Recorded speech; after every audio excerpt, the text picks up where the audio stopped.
함께하며 여러분의 내일을 응원합니다. 성공을 부르는 좋은 습관, 성공예감 이대호입니다.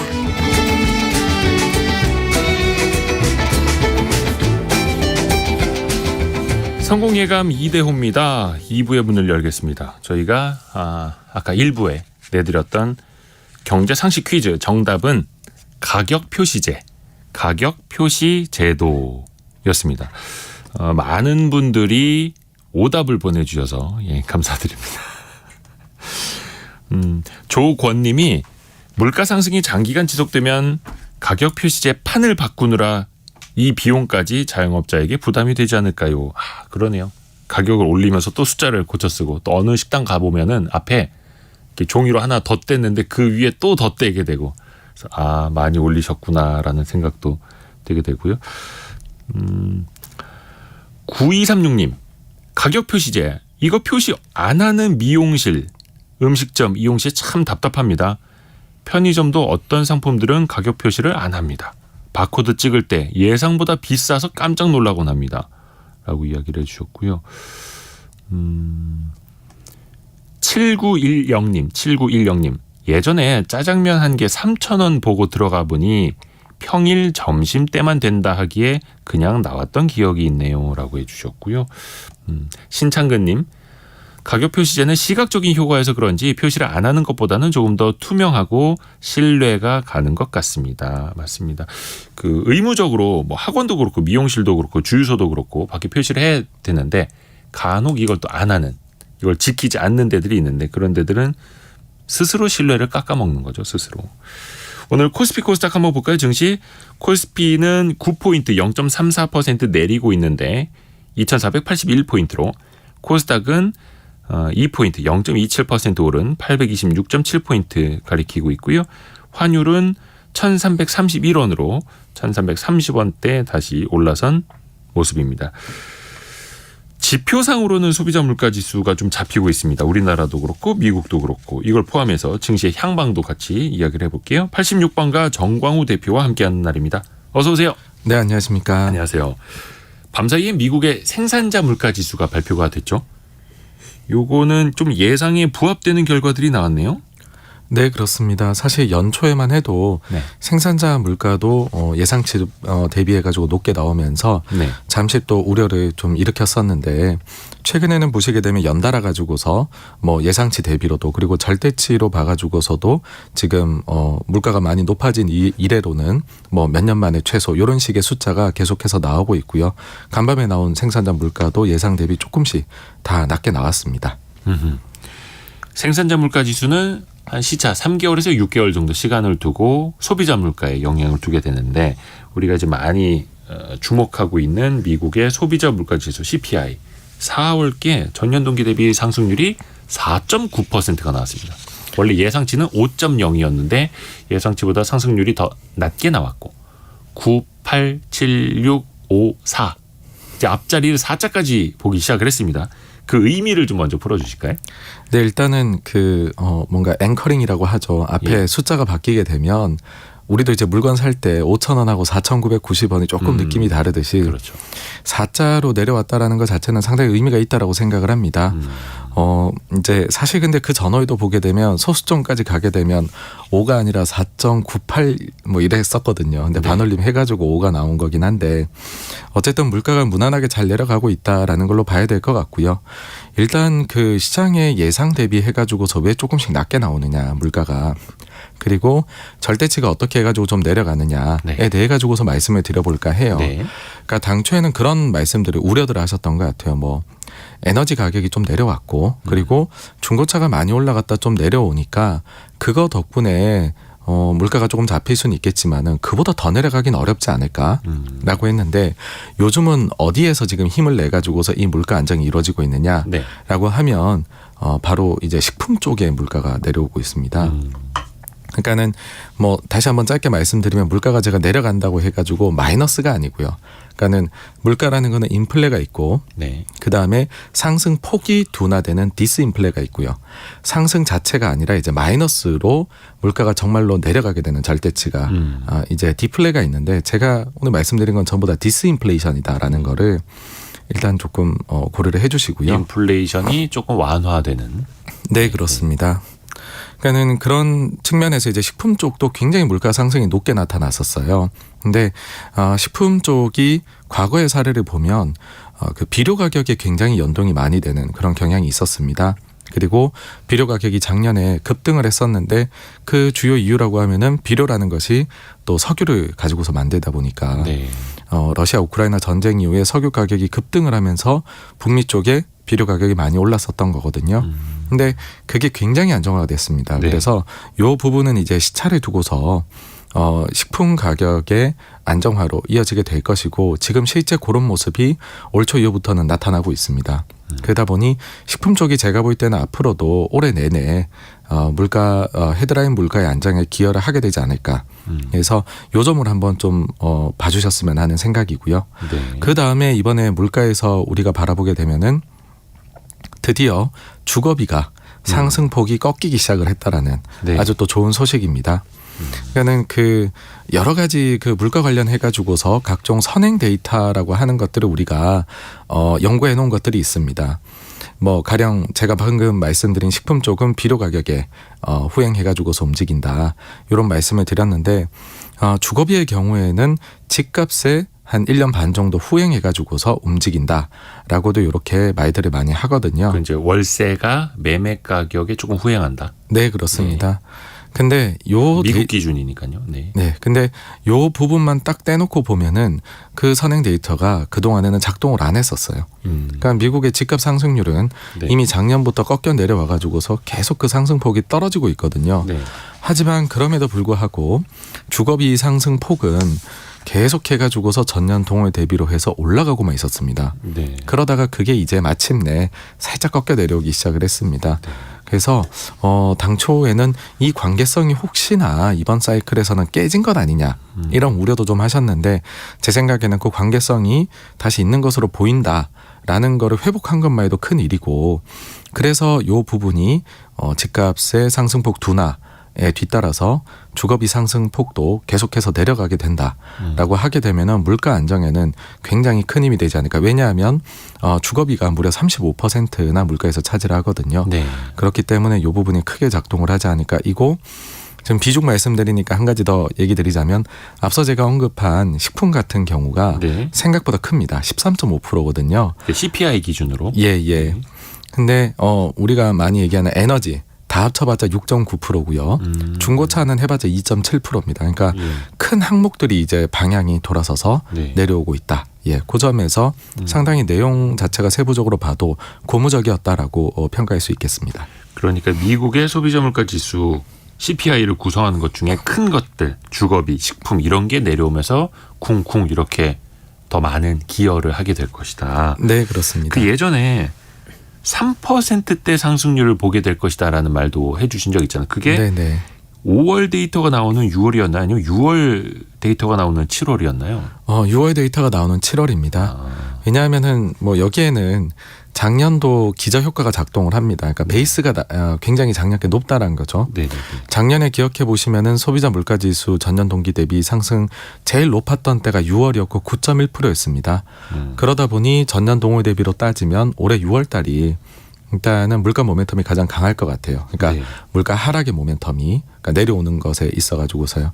지금 보게 되면 아마 5월 물가는 4% 초반대, 그 다음에 6월 물가는 3% 내외로 나올 것 같고요. 지금의 이런 이제 주거비까지도 좀 내려오는 모습이 보인다라고 하면 네.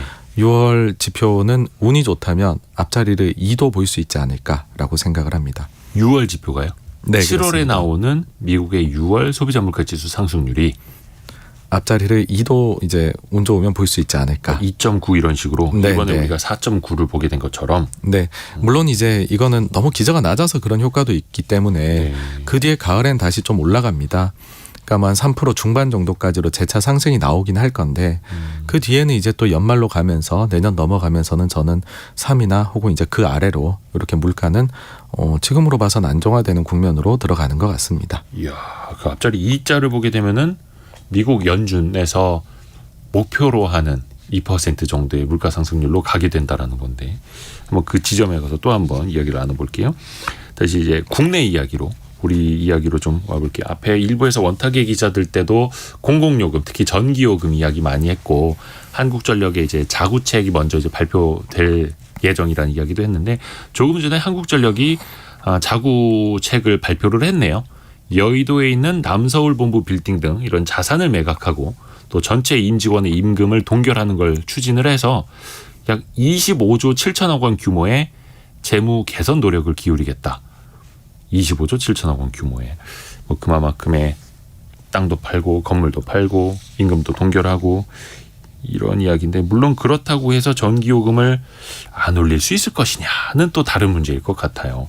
적자와 부채가 너무 심한 상황이니까 이런 공공요금을 포함을 해서 우리나라 소비자 물가 지수 상승률이 최근에 3.7%대까지 내려왔는데 네. 이게 다시 위쪽으로 뭔가 자극이 될 요인은 없을지 공공요금을 포함을 해서 안심할 수 있을까요? 아니면 아직은 좀 불안한 건가요?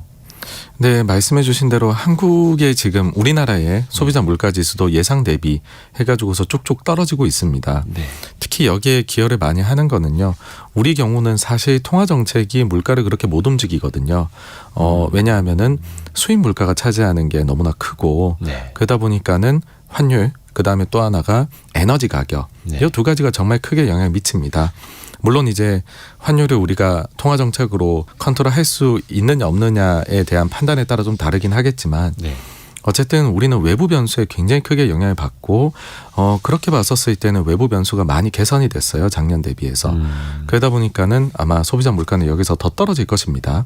지금 그렇게 예상이 되고 있는데 그런데 여기서 또 하나의 변수다라고 하면은 공공요금 같은 것들이 올라서 재차 물가 상승을 그런 좀 이제 위험이 있지 않느냐. 네네. 거기에 대한 우려들이 있으시죠. 그래서 한번 이제 그 데이터를 뽑아봤습니다. 어떤 거냐면 과연 우리나라 그 소비자 물가에서 전기요금, 그 다음에 도시가스 요금 이런 게 어느 정도 가중치를 가지고 있느냐라고 하면 사실 그렇게 크지는 않습니다.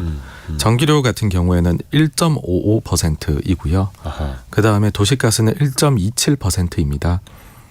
그래서 요번에 그 한 7원 플러스 7원에서 뭐 얼마 정도 인상 폭이 얘기가 네. 나오고 있고 아무리 근데 많이 올려봤자 10원 예. 이하로 이제 미만으로 얘기가 나오는 것 같아요. 그럼 저희 보수 쪽으로 해서 10원으로 보게 되면 그러면 현재 대비해서 약 한 6.7% 정도 인상이 됩니다. 네. 그럼 여기에 비중인 1.5%를 해보면 전체 물가의 한 0.104% 정도 상승을 시키는 요인이 될 것이다 여서 네. 사실 이게 이제 물론 여기에 2차, 3차 파급 효과는 있습니다. 네. 전기를 다 사용을 하니까 우리가 사업을 하거나 할 때는 그렇죠. 그런 데에서도 전기요금 인상을 이유로 들어서 뭐 가격을 더 올릴 수도 있겠죠. 연쇄적으로. 예.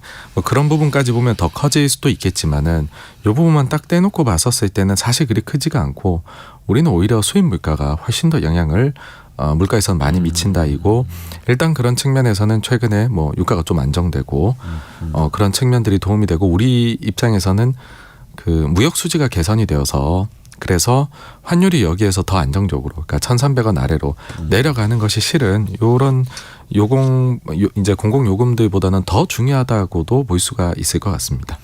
환율이 좀 내려가야 원자재 수입할 때의 단가가 좀 낮아지니까. 네네.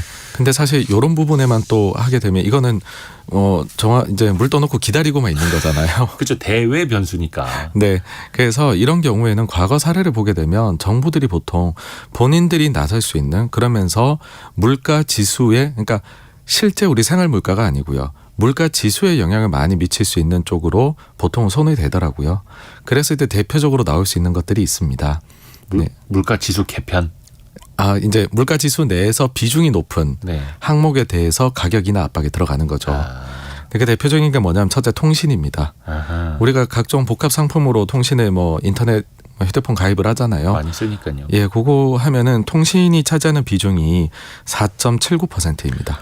통신이 차지하는 비중, 통신비가 4.79%요. 앞에 전기요금이 1.55%, 도시가스가 1.27%. 이거 합쳐봐야 2.8% 정도밖에 안 되는데 네. 통신 요금만 4.79%. 네네. 비중이 크네요, 이거. 예, 이 중에서 휴대전화 요금만 딱 떼놓고 봐도 3.1%거든요.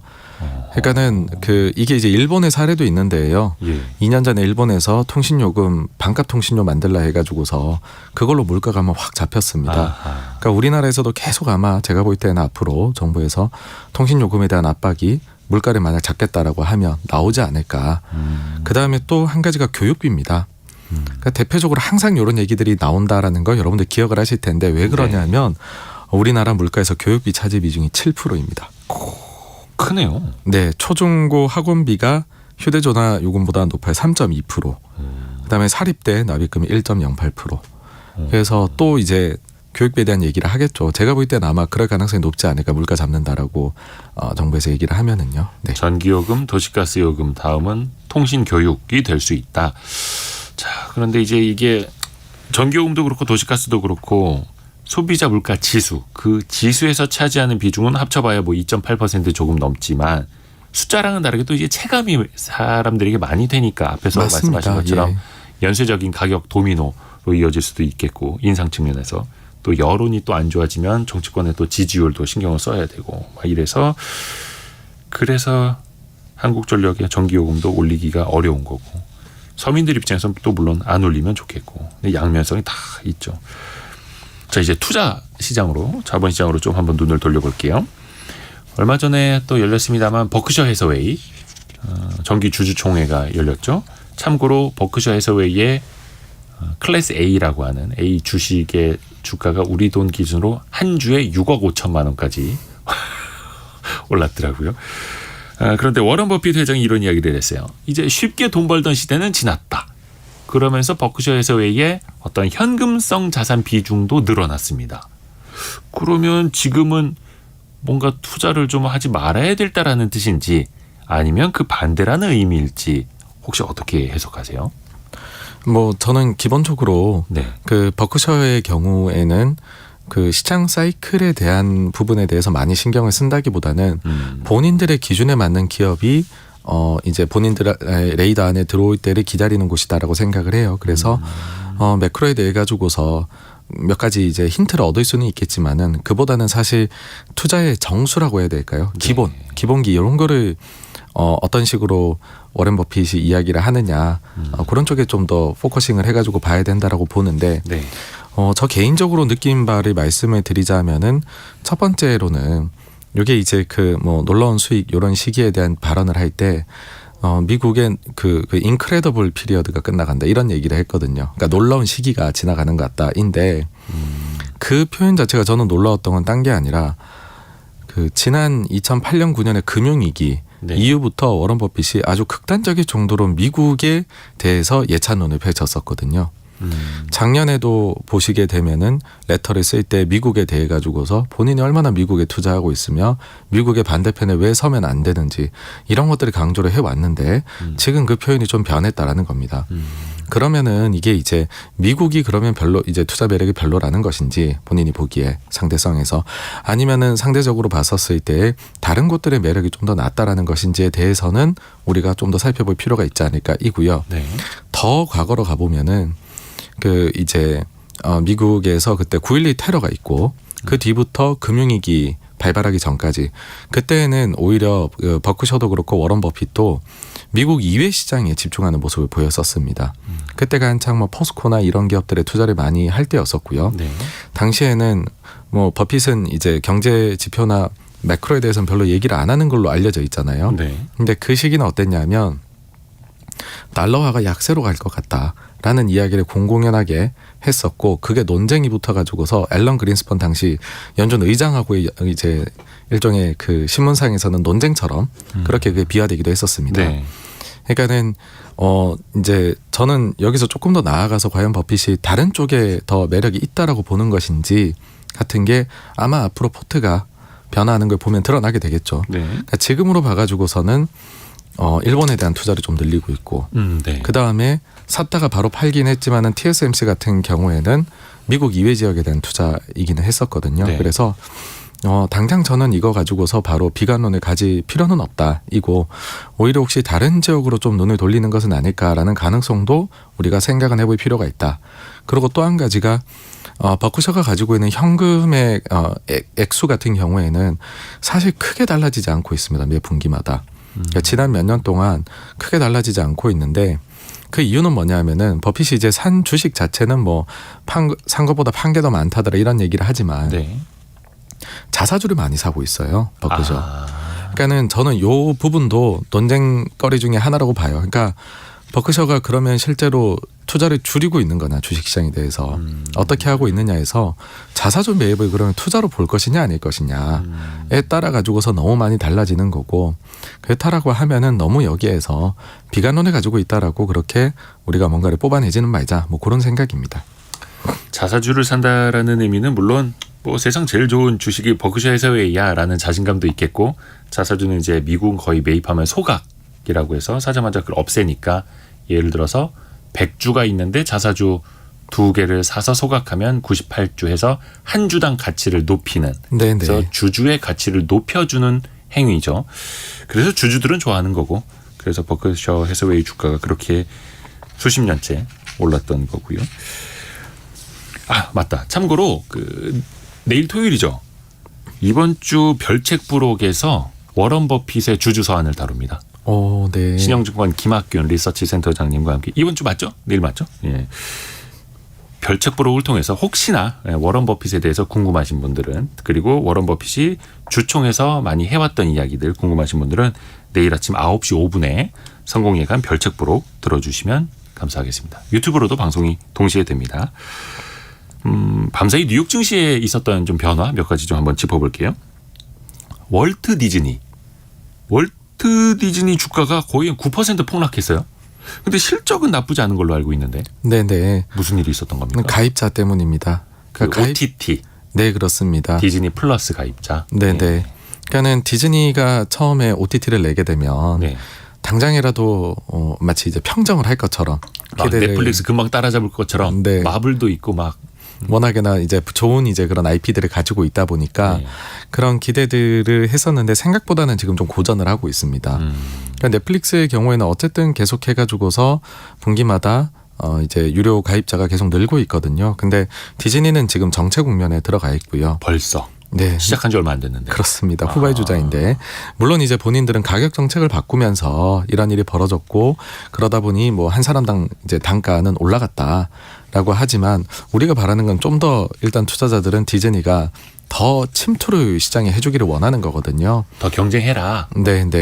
그래서 일단 더 많은 저변을 이제 늘려놓고 디즈니에서 못 벗어나게 해놓고 가격을 올려도 되지 않느냐인데 지금 자체는 그런 이제 그 가입자 수 증가가 정체가 되다 보니까는 그 점에서 실망을 했다라는 거고 이게 더불어서 나오는 이야기 자체가 디즈니가 조금 방향성을 잃은 것이 아니냐. 네. 그러니까는 뭐 그런 게 있잖아요.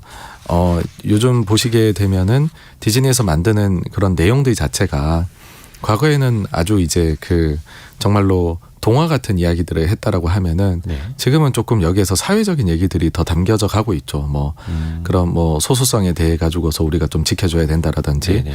뭐 아니면 주연 배우나 이렇게 나올 때에도 과거에 우리가 알고 있던 소위 클리셰라고 하나요? 그런 거랑은 좀 다르게 만들고 있다라는 거죠. 네. 근데 근데 그것이 공감을 혹시나 우리가 이게 이제 디즈니 자체가 이제 공감을 좀 못 얻는 방향으로 가는 것 아니냐. 그러니까 정책이 조금 혹시나 잘못된 것은 아니냐.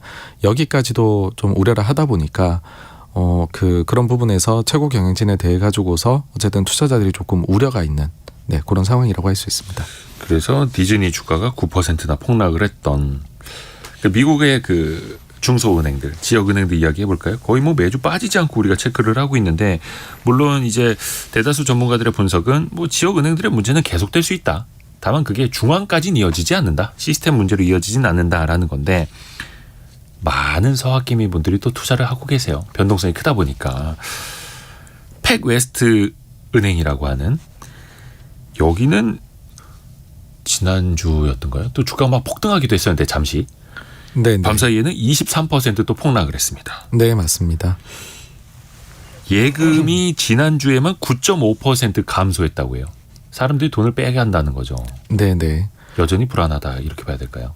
그러니까는 지금 원래 처음에 문제가 생겼던 거를 기억을 해보시면은 뭐 실리콘밸리 은행이나 시그니처 그다음에 퍼스트 리퍼블릭 이런 데였습니다. 그러면서 당시에는 뭐 차이슈업도 문제되는 것 아니냐, 뱅크 오브 아메리카도 되는 것 아니냐라고 했었는데 거기에서는 계속 규모들이 작아져 내려오고 있습니다.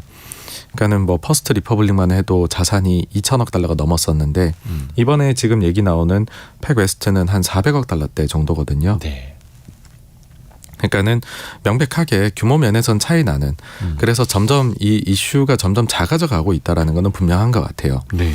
근데 이제 팩웨스트는 어떤 좀 문제가 있었냐면은 사실 얼마 전까지만 해도 여기가 네. 예금이 추가로는 안 나가고 있다라고 얘기를 했었어요. 아, 우리 돈 이제 고객들이 생각보다 많이 안 빼나간다. 괜찮다. 네, 안정화되었다라고 네. 했었는데 최근에 퍼스트 리퍼블릭이 이제 매각되는 예. 일을 겪음과 동시에 그리고 이 회사에서도 자기네가 뭐 증자를 비롯해서 매각을 비롯해서 여러 가지 전략적 옵션을 고려하고 있다. 네. 그 얘기를 한 그 일주일 주간 사이에 9.5%가 예금이 추가로 빠진 거거든요. 거의 예금 10분의 1이 한 주 사이에 빠져나간. 네, 네. 많이 나간 거죠. 정말 많이. 그러다 나간 보니까 아직까지 심리 자체는 시장에서는 이제 이런 이슈들이 나오면은 또 작게 미니 뱅크런들이 발생을 할 수가 있구나.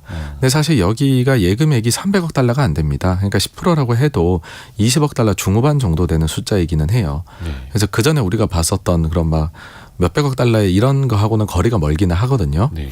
다만 이제 그 뭐 마찬가지입니다. 앞서 정리해 주신 대로 아직까지 여진은 계속 남아 있고 계속해서 그런 여진의 영향을 받는 것들은 나타날 수 있다. 다만 전체적으로 봤었을 때는 이제 큰 문제에서 작은 문제들로 가고 있더라. 이고 또 작은 문제로 가는 와중에서도 전 좀 재밌었던 거는 원래는 팩웨스트 빠지면은 웨스턴 얼라이언스도 같이 많이 빠졌었어요. 영향을 많이 받았거든요. 네. 근데 요 얘기를 하자마자 9.5% 빠졌다고 얘기를 하자마자 웨스턴 얼라이언스에서 바로 또 자기네는 아니다, 우리는 그 사이에 예금이 오히려 들어왔다라고 발표를 해서 웨스턴 얼라이언스는 또 다른 미국의 지역 은행 이름이죠. 네, 그렇습니다. 거기를 뭐 연합체로 갖고 있는 게 아니라 네, 다른 네. 은행. 별개인데 항상 주가는 오를 때 같이 반등하고 내릴 때 같이 빠지고 막 비슷비슷하게 움직였거든요. 근데 네. 간밤에는 보면은 약보합 정도로. 그래서 이 소형은행 내에서도 지금은 조금씩 이제 차별화. 차별화가 나타나고 있다라고 보아서 저는 뭐 하여튼 그래서 문제가 계속 조금씩 줄어들어 가고 있는 양태다 그렇게 봅니다. 좋습니다. 좀 물 한 잔 좀 드세요. 예, 예. 오늘 목 상태가 많이 안 좋으신데도 좋은 얘기 해야지 이제. 좋은 얘기. 요즘에 마이크로소프트하고 구글하고 이 AI를 놓고 벌이는 경쟁이 정말 뜨겁습니다. 마이크로소프트가 투자한 오픈 AI의 챗 GPT가 거의 뭐 몇 달째 우리나라에서 많이 화제가 됐는데 구글이 바드라는 비슷한 이제 GPT 서비스죠. 대화형 인공지능 내놨는데 처음에는 좀 실망도 많이 시켰는데 어저께부터였던가요? 한글을 비롯해서 국제 서비스를 다 이제 출시를 했고 저도 써봤는데 꽤 괜찮더라고요. 특히 최신 데이터까지 같이 검색을 해서 글로 풀어주니까 이틀 연속 4%씩 구글 주가가 올랐고 이 구글과 마이크로소프트의 AI 경쟁 요거는 좀 어떻게 보세요? 특히 이제 뭐 투자자 측면에서도. 네, 그 마이크로소프트는 일단 증명을 해내버리니까는 사실 할 말이 없습니다. 잘하고 있다라는 거를 이제 모르는 사람이 없죠. 네. 그리고 그치만은 이게 수익으로 이어지는 데는 시간이 좀 걸리지 않을까라고도 생각을 했었는데 근데 1분기 실적 나온 걸 보니까는 그 이제 빙하고 연계를 한 게 실제로 효과를 드러내버린 것이죠. 그러니까는 그 검색 광고 쪽에서 실적이 잘 나왔습니다. 네. 그래서 이게 이미 실효성이 있구나, 실적에도 도움을 줄 정도구나라는 게 되었고 구글의 경우에는 사실 많은 분들께서 전략의 미스였다라는 말씀들을 많이 하세요. 네. 그러니까 구글도 이쪽으로 준비를 많이 한 거는 사실 익히 알고 있었는데 맨 처음에 이거 이제 질문을 뭘 할까 했었을 때 네. 정답과 오답이 명확히 나눠져 있는 질문을 했다라는 거죠. 그러니까 이게 무슨 말이냐면 그때 오답을 말했잖아요. 근데 지금 챗 GPT 저도 계속 쓰고 있는데 보면 오답을 굉장히 많이 말합니다. 더 많아요. 예를 들어서 뭐 한석봉의 아버지는 누구냐 네. 그렇게 하면 예. 뭐라고 하는데 나오는데 그건 실존하지 않았던 인물을 마치 지어내죠. 지어내죠. 예. 예. 그래서 만약에 이 처음에 뭐 챗 GPT도 그런 식으로 정답과 오답이 있는 질문을 해가지고서 광고를 했으며 시연할 때. 예, 그랬다라고 하면은 굉장히 인기가 떨어졌을 거다. 그러니까 차라리 바드도 처음에 뭐 올여름에 여행을 가려고 여름 휴가를 가려고 하는데 좋은 곳을 소개해줘. 이런 식으로 했었어야 되지 않느냐. 바드라는 뜻이 원래 뭐 음유 시인이라는 뜻이라고 하는데. 네. 맞아요. 그러니까는 좀 전략이 좀 처음에 시연이 잘못됐다. 이고 많이들 그런 얘기를 합니다. 구글은 가지고 있는 것 대비해서 본인들 PR을 제일 못하는 회사 이런 얘기도 하는데 어쨌든 그래서 구글이 구글했다 이런 얘기도 하시는데 뭐 하여튼 요 부분에서는 선의의 경쟁을 하겠죠. 그리고 조금 더 경쟁을 해가지고서 바라건대는 우리나라 투자자분들이 원하시는 거는 그러면은 무언가 네. 이쪽에서 투자가 필요하지 않겠냐 이고 네. 그러다 보면 이걸 처리를 하려고 하면은 결국에는 데이터 센터 쪽에 더 많은 투자가 필요할 텐데 서버 같은 데이터 센터. 그러면은 우리나라 기업들이 거기에서 조금이라도 수혜를 좀 입을 수 있지 않겠느냐. 특히 이제 메모리 반도체 기업들. 네네. 네. 사실 이쪽으로 들어가게 되는 우리나라 업체들이 만드는 반도체는 비중이 낮다라고 해요. 이런 오픈 AI 쪽 이런 서비스를 더 정교화하기 위해 가지고서 처리를 더 잘하기 위한 투자 쪽에서 우리가 차지하는 비중은 낮다라고는 하지만 그렇지만은 지금 시장이 기대고 있는 거는 오로지 감산 하나에만 기대고 있잖아요. 그러니까 메모리 반도체의 생산량을 줄이면서 가격을 올리는 전략. 네네. 근데 여기에서 주가가 강하게 가려면은 그 앞단에 있는 수요에서도 뭔가 새로운 게 나오긴 해야 되거든요. 네. 그렇게 봤었을 때에 어쨌든 이런 부분이 경쟁이 좀 붙어줘가지고서 잠재적으로 늘 수 있다라는 부분은 저는 좋은 점이다라고 생각을 합니다. 좋습니다. 그래서 좀 서버 투자 많이 하고 우리나라 메모리 반도체 좀 많이 사갔으면 좋겠는데. 그리고 최종옥님이 우리나라의 토종 GTP가 한글로 나와야 아무래도 신뢰를 할 수 있겠죠라고 해주셨는데 네이버가 그거 준비하고 있잖아요. 그래서 네이버도 좀 잘 준비해서 좋은 서비스를 내놨으면 하는 바람도 가져봅니다. 국내도 그렇고 아까 그 미국의 지역 은행들에 대한 서학개미들의 투자 혹은 투기 많이 늘고 있다 말씀을 드렸는데 국내도 최근에 그 8개 종목 무더기 하한가 이후에 이른바 하한가 따라잡기 이 투기하시는 분들 굉장히 많으신데 또 이 언론들에서 계산해 놓는 거 보니까 거의 손실이 많더라고요. 이런 현상을 좀 어떻게 보시는지요? 그러니까는 저도 그렇거든요. 보면 정말 관심이 없던 기업도 한 20% 빠지고 있으면 한번 눈이 가요. 예. 많이 싸졌다는 생각이 들거든요. 네네네. 근데 이 기업들은 뭐 하한가를 연달아 맞았으니까는 당연히 관심이 가는 거는 뭐 당연할 것이다라고 생각을 하고요. 또 다 종목들이 뭐 사업을 하는 데 있어 문제가 있는 기업들은 아니에요. 네. 뭐 아주 전통적으로 가치주에 보통 분류가 됐었던 기업들이란 말이죠. 그래서 그런 점들은 과거에 그런 소위 말해서 작전으로 해먹었던 주식들하고는 좀 다르다라는 거는 있지만은 근데 이 현실적으로 수급이 굉장히 꼬인 거잖아요. 이게 네. 위에서부터. 그래서 여기에 대해서 뭐 단기간에 고수익률을 올릴 수 있을 것이다라는 기대를 가지고 만약에 들어가신 거다라고 하면은 그거는 굉장히 그렇게 접근하셨을 땐 실망스러우실 것이다. 요 기업들을 최대한 싸게 사가지고서 장기 보유하면 좋을 것이다. 뭐 그렇게는 생각을 하실 수가 있는데 네. 단기간으로 또 이게 막 뭐 엄청나게 오를 수 있을 것이다라고 하시기에는 사실 이게 소화되어서 내려온 매물 자체가 굉장히 많기 때문에 그 벽을 뚫기 위한 거는 사실은 또 강력한 힘이 필요합니다. 그거는 수급이 들어와야 되는 현실적인 문제가 있고요. 그리고 또 이제 요런 또 종목들 보시면은 근데 또 뭐 아예 접근 방법 자체가 만약에 되게 단타다. 나는 네. 매매를 가지고서 할 거다라고 하신다라고 하면은 사실 제가 뭐 드릴 말씀은 없습니다. 그러니까 저는 투자 방법은 다 다양하고 본인의 선택이고 네, 본인의 그거는- 책임이라면 네. 예. 그거는 뭐 다 정답은 없다고 생각을 하거든요. 그래서 접근 방법에 따라 가지고서 다르게 하셔야 된다. 그런 말씀을 뭐 밖에는 못 드릴 것 같습니다. 그 하한가 연속 하한가를 내려가다가 어느 정도 멈췄을 때 사람들이 그 주식을 많이 사는 거. 그 심리학 용어로 도박사의 오류라고 하더라고요. 계속 동전이 앞면만 나왔으면 이제 한 번은 뒷면 나오지 않을까라고 착각이 빠지는. 근데 항상 확률은 50대 50인데 그런 측면도 같이 좀 생각을 하시면 좋을 것 같습니다. 국내에서도 그렇고 뭐 B2, 영끌 이런 거 항상 많이 문제가 되는데 최근에 그 SG증권 말무더기 하한가 사태도 있었고 이러면서 다시 한번 이거 레버리지 한번 체크를 해봐야 되는 거 아니냐. CFD 계좌도 그렇고 어떻든가요? 최근의 동향은 좀 많이 위험한 수준입니까? 아니면 좀 나아지고 있나요? 사실 최근의 동향을 보게 되면은 상당히 건전한 상황이다라고 얘기를 그래요? 할 수 있을 것 같습니다. 예. 그러니까 우리가 코로나 때에 가장 주식시장이 좋았었을 때 네. 그때 코스피 코스닥을 합쳐서 신용융자 잔고가 26조가 넘어섰었습니다. 26조 원. 네, 근데 그게 이제 장이 안 좋으면서 얼마까지 떨어지냐면 16조 원까지 떨어지거든요.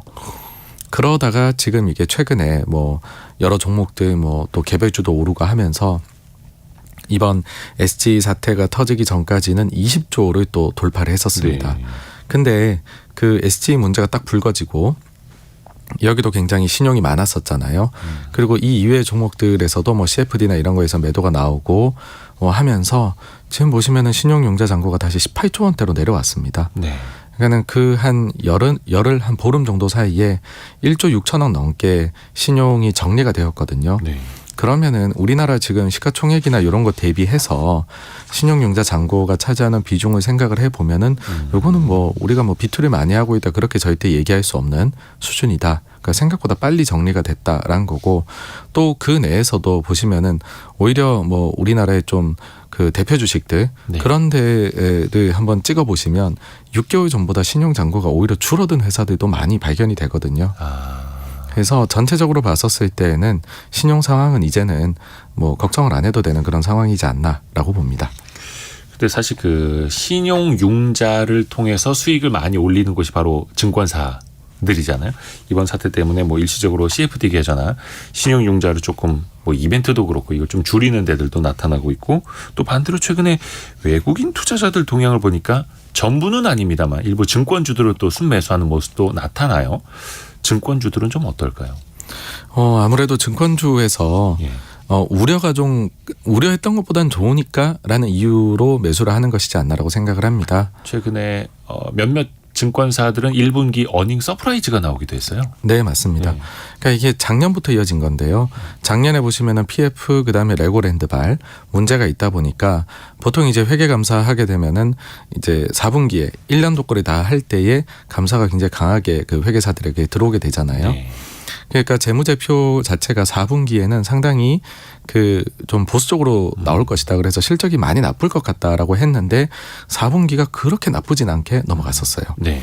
그 다음에 1분기에 들어와 가지고서는 이제 뭐 여러 가지들 뭐 이제 그 증시 자체가 정말로 괜찮을까 혹시나 굉장히 침체로 가지 않을까 봤었는데 생각보다 증시 상황이 괜찮았던 거죠. 그러다 보니까는 증권사들이 발표하는 실적이 지금은 상당히 예상보다는 괜찮게 나오고 있습니다. 그러다 보니 좀 우려가 과도했던 것 같다라는 것이 증권주의 매수로 지금은 이어지고 있는 것으로 그렇게 보입니다. 최근에 코스닥 그 거래 대금도 많이 늘어났었고 그런 영향도 있습니다. 아까 그 AI 인공지능 서비스들 빅테크들의 투자도 이야기하면서 잠깐 이제 메모리 반도체 이야기를 했는데 우리나라도 삼성전자도 얼마 전에 그 감산 메모리 반도체 생산량을 줄이겠다라는 게 이제 공식화됐죠. 과연 그러면 도대체 메모리 반도체 여파는 언제 바닥을 치고 올라올까? 근데 아직은 반도체 가격이 의미 있는 반등은 아직은 못 보여주더라고요. 네, 요즘도 계속 빠지고 있습니다. 스팟 가격이요. 네. 언제쯤 어떻게 오를 수 있을까요? 그러니까는 감산을 시작을 하고 예. 이렇게 선언을 하고 시장에서의 예상은 2분기가 최악일 것이다. 예. 그다음에 3분기부터 돌아설 것이다. 이니까 지금 2분기 중에 어느 순간부터는 좀 스팟 가격이 돌지 않겠느냐라는 거를 기본 가정으로 깔고 지금 투자를 하고 있는 것이다 라고 보시면 될 것 같고요. 네. 만약 이보다 뒤로 조금 더 밀리게 되면은 시장에서는 생각했던 것보다는 더 나쁘고 더 늦게 턴을 할 수 있을 것 같다로 조금 시선을 조정을 하겠죠. 단 네. 근데 이거는 서로 간에 핑퐁 주고받는 게임입니다. 그러니까 가격이 생각보다 빨리 바닥에 안 잡힌다라는 그런 이제 생각이 들게 되면 네. 그러면 또 업체들이 지금 결국에는 키를 쥐고 있는 건 삼성전자인데요. 네. 지금 삼성전자에서 경우에 따라서는 감산을 더 늘릴 수도 있다라고 이미 얘기를 했기 때문에 과연 그러면은 이게 이제 주고받은 결국에는 가격을 돌려 세울 때까지는 삼성전자에서 지금은 감산을 하려고 움직임을 펼치지 않을까라고 생각이 돼서 저는 뭐 개인적으로는 지금 시장이 바라보고 있는 2분기 업황 최저점 정도로 반도체는 흘러가지 않을까라고 생각을 합니다. 그 감산의 정도를 시장 상황을 보면서 삼성이 컨트롤할 수 있으니까. 네네. 86번가 정광우 대표 통해서 이야기를 들어봤고요. 맞다. 투자의 역사는 반드시 되풀이된다. 최근에 또 이 책을 내셔가지고. 네, 그렇습니다. 투자의 역사는 반드시 되풀이된다. 요거는 저희가 한 다다음 주 성공예감 별책부록 시간에 한번 다뤄보는 걸로 또 기대를 하고 있겠습니다. 네, 감사합니다. 고맙습니다. 네, 감사합니다. 라디오 정보센터 뉴스 듣고 오겠습니다. 정부는 오늘 발표한 최근 경제 동향 5월호에서 최근 우리 경제는 물가 상승세가 지속적으로 둔화되면서 내수는 완만한 회복세가 이어지고 있다면서도 수출과 설비 투자 부진 등 제조업 중심의 경기 둔화가 지속되고 있다고 밝혔습니다. 한국전력은 오늘 여의도 빌딩 등 자산 매각, 전체 임직원 임금 동결 추진 등을 통해 25조 7천억 원 규모의 재무 개선 노력을 기울이겠다는 내용의 자구안을 발표했습니다. 정부 여당은 다음 주 전기요금 인상을 공식화할 것으로 보입니다. 정부는 일본 후쿠시마 원전 오염수 현장 시찰단의 활동 목적은 해양 방류 과정 전반에 걸쳐 안전성을 검토하기 위한 것이라고 밝혔습니다. 한일 양국은 오늘 서울에서 시찰단 관련 국장급 협의를 엽니다.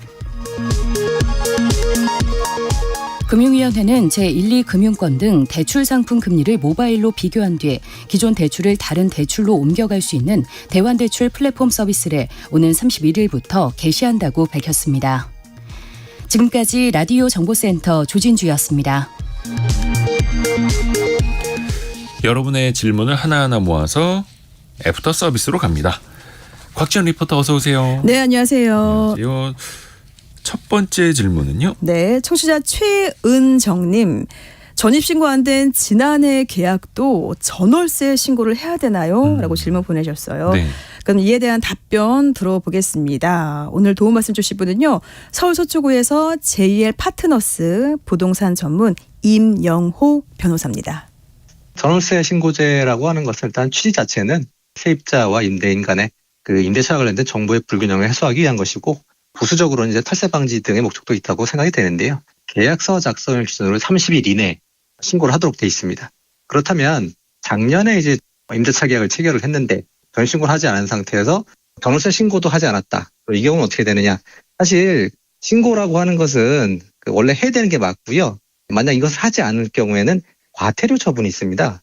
작년에 신고를 해야 되는 부분인데 신고를 하지 않은 것이 발각이 됐다고 한다면은 무신고가 되는 것이고요. 자진 신고를 해봤더니 그것이 지연 신고가 되는 상황에서는 100만 원 이하의 과태료가 발생하게 되고요. 그렇기 때문에 임대차 계약을 체결하게 되면은 반드시 하시는 게 좋겠습니다. 이어지는 질문도 부동산 쪽이네요. 네, 그렇습니다. 0527번이 보내셨는데요. 지난달에 이사를 했고 이번 주에 전세 보증보험에 가입하려고 하는데 안 되더라고요. 방법이 있을까요? 라고 보내셨는데요. 이렇게 전세 보증보험 가입 조건 이번 달부터 좀 바뀌었지요. 네. 그래서 설명 들어보고요. 또 세입자 또 집주인 간에 이렇게 보험 들면은 어떤 장점, 단점이 있는지 들어보겠습니다. 다시 임영호 변호사입니다. 보증보험 요건이 올해 5월 이전까지는 주택가격의 100%까지 보증보험이 가입이 가능했는데 올해 5월 1일부터는 이제 90%까지만 가입이 돼서 그 요건이 까다로워졌다라고 말씀드릴 수가 있고 만약 요건에 해당되지 않아가지고 가입이 안 될 경우는 어떻게 되냐? 보증금 반환 청구 소송과 강제 집행을 고려할 수밖에 없습니다. 추가적으로는 이제 보증금에 해당하는 금전소비대차계약 공정증서라는 게 있는데요. 그것은 나중에 이제 판결문과 동일한 효력이 있는 공정증서의 효력을 발생하게 되는 것이라서 그것을 이제 임대인과 협의하에 미리 작성하는 것도 하나의 방법이 될 수가 있겠습니다. 전세보증보험의 경우에는 세입자 기준으로 봤을 때는 임대인이 무자력일 경우에 나중에 이제 계약 종료 후에 1개월 내지는 3개월 정도 기간 후에 보증금을 임대인이 돈을 주지 않는다고 하더라도 받을 수 있다는 장점이 있는 것이고요. 임대인 입장에서 봤을 때는 사실 뭐 내가 보증금을 못 내주는 상황이 됐는데 허그에서 대신 내주는 상황이 됐으니까 세입자와 어떤 보증금에 관련된 문제상을 피할 수 있다는 장점이 있고요. 단점이라고 하면은 허그가 임대에 대해서 구상권을 행사하게 되는데 결국에는 임대 목적물이 강제 집행 대상이 돼가지고 소유권을 잃게 된다는 것입니다. 그 그러니까 주택도시보증공사 허그라고 하는 것도 사실은 수익을 내야만 하는 곳이다 보니까 그렇죠. 최근에 이제 집값이 떨어지고 있어서 그거를 또 반영을 안 할 수도 없고요. 그래서 주택 공시가격의 150%까지 보증을 해주던 걸 126%까지만 그 가입 대상을 그렇게 조금 제한을 했는데 쉽게 말하면 공시가격 2억 원짜리 빌라의 전세보증보험을 신청할 경우에 기존에는 보증 한도가 3억 원까지 됐는데 2억 5,200만 원으로 낮아진다라는 거죠. 네. 진입 장벽이 조금 달라집니다. 네, 그리고요, 이 전세보증보험 가입은요, 다들 허그 이 주택도시보증공사 많이 알고 계시잖아요. 이 외에 또 두 곳이 더 있습니다. 이 서울보증보험 그리고 한국주택금융공사 이렇게 총 세 곳이에요. 이 가입 요건이 다소 좀 다르니까요, 각 기관별로 상담해 보시면 좋겠습니다. 황 교수님이 재미난 질문을 해주셨어요. 네. 이분 덕분에 제가 어제 공부를 많이 했는데요. 자, 질문은요. 황 교수님. 우리나라에서 설탕은 스마트팜으로 재배 못하나요? 라고 보내셨어요. 많이 살펴보셨다고요? 예, 살짝이요. 예. 그래서 이 스마트팜을 연구하고 관리하는 기관은요, 그 농업기술원 스마트기술팀입니다. 네. 그래서 문의해 보니까요, 우선 이 사탕수수 다음으로 설탕 주 재료가 바로 사탕무예요. 근데 이거를 제주도에서 재배를 했었다고 해요. 근데 사실 뭐 농업기술원에서 연구하고 보급한 건 아니고요. 10년 전에 한 농민이 개인으로 직접 비닐하우스에서 재배를 했는데요. 사탕무를. 네, 사탕물을요. 네, 이 기사도 나왔더라고요. 근데 현재는 하고 있지 않습니다. 왜냐하면 이 기후적으로 재배할 수 있는 환경 조건이 우선 안 되고요. 비닐하우스라 하더라도. 그렇죠. 또 경제적으로 맞지 않은 겁니다. 그래서 이 스마트팜으로 작물 재배를 하려면은 사실 몇 년 동안 이 빅데이터 수집해야 되죠. 근데 현재 우리나라 상황에서는요, 이 사탕무 관련해서는 현재 데이터 수집 단계에 있습니다. 그래서 결론은 이 스마트팜으로 설탕 재배할 수 없다는 건 앞으로 연구 좀 해야 되겠죠. 그 스마트팜이라는 게 쉽게 말하면 이제 실내에서 재배하는 건데 뭐 토마토, 딸기, 파프리카처럼 작은 거는 괜찮겠죠. 그렇죠. 이건 현재 하고 있어요. 근데 또 수박도 하우스 재배가 되잖아요. 근데 이거는 개당 뭐 10,000원, 20,000원, 30,000원 이렇게 팔 수 있으니까. 네. 근데 사탕무나 사탕수수는 엄청난 양을 가지고 그거를 분쇄하고 끓여서 작은 설탕 가루를 만드는 거여서 그렇죠. 양이 어마어마하게 필요합니다. 그러면 훨씬 더 큰 비닐하우스, 훨씬 더 큰 스마트팜이 필요하다라는 거라서 경제성이 잘 안 나올 수밖에 없을 것 같아요. 돈도 많이 들고요. 네. 예. 자, 다음 질문은요. 2261번님. 대한민국도 식량 안보에 신경 써야 되지 않을까요? 아유, 그럼요. 우리나라 21년 기준으로 곡물 자급률이 약 20%밖에 되질 않고요. 네. 식량 자급률을 보면 45%인데 식량 자급률 45%도 그나마 쌀이 92%를 차지해서 이 정도지 밀 같은 경우는 0.8, 콩은 30% 정도밖에 안 됩니다.